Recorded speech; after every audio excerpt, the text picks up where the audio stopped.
Alhamdulillah, Allahumma sholli wa sallim ala nabiyina Muhammad amma ba'd. Allah subhanahu wa ta'ala berfirman, ihdinas siratal mustaqim.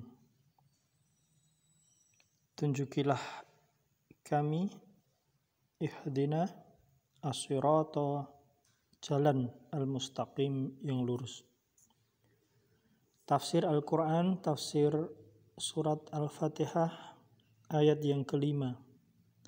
Dari tafsir yang ditulis oleh Imam Ibnu Katsir rahimahullahu ta'ala. Setelah menyampaikan pujian kepada yang diminta, kepada Allah subhanahu wa ta'ala yang maha suci lagi maha tinggi, maka selayaknya untuk mengikuti dengan permintaan, sebagaimana di dalam firman Allah, setengahnya untuk hambaku, dan untuk hambaku adalah apa yang dia minta.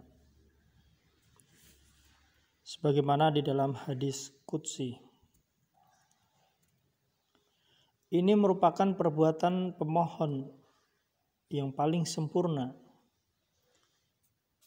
yaitu disunahkan bagi seorang muslim hendaknya memuji Allah subhanahu wa ta'ala terlebih dahulu yang diminta.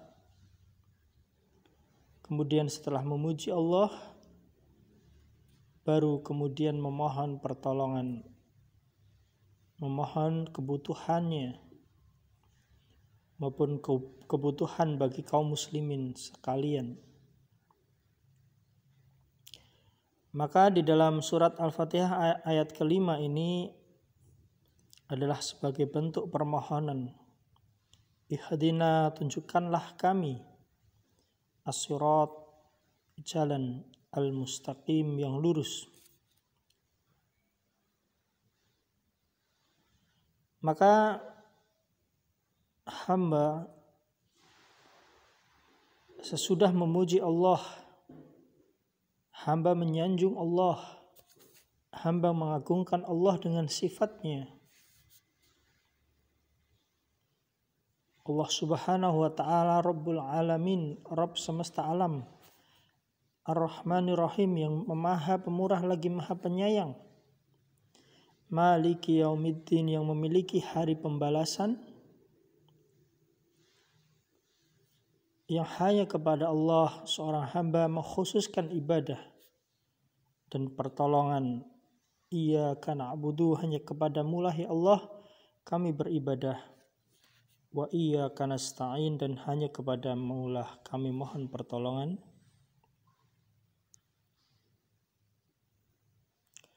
Maka setelah itu mengaturkan permohonan kepada Allah, berdoa kepada Allah akan kebutuhannya, yaitu kiranya Allah subhanahu wa ta'ala menunjukkan bagi umat Islam yang beriman untuk senantiasa berada pada jalan yang lurus, yaitu dinul Islam, agama Islam yang sahih, tanpa ada tambahan dan kekurangan, yang bersih dari kesyirikan dan kebid'ahan, yaitu jalan yang dekat, yang paling dekat mencapai perkara yang dicintai dan diridhai oleh Allah Ta'ala, selaras dengan apa yang telah diperintahkan oleh Allah dan disampaikan oleh Rasulnya Nabi Muhammad SAW.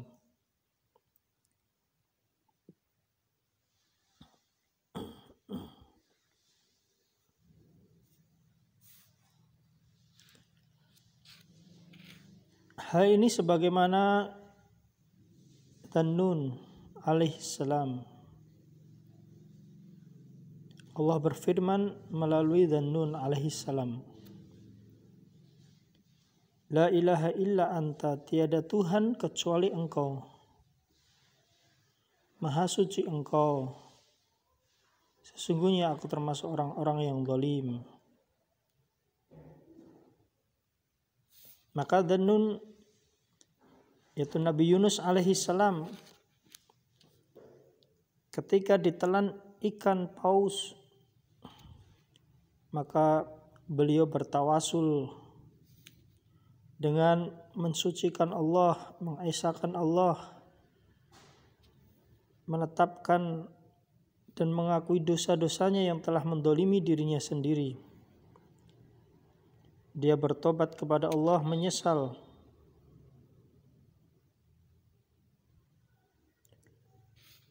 Dan dengan tobat yang merupakan salah satu amal solih yang akan diterima Allah untuk menggapai maghfirah ampunannya.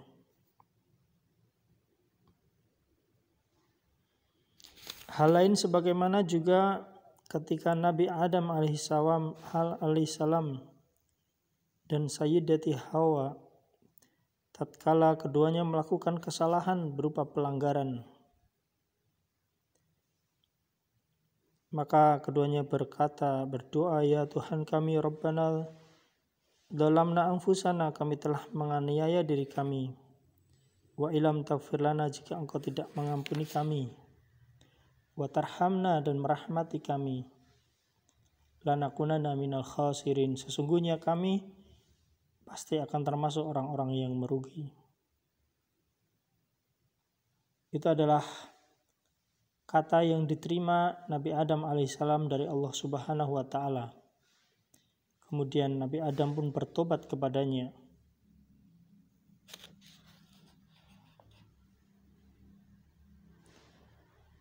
Demikian pula bagaimana di dalam firman Allah, ya Tuhan kami, sesungguhnya kami telah mendengar seruan yang menyuruh kepada iman, yaitu berimanlah kamu kepada Tuhanmu. Maka kami pun beriman.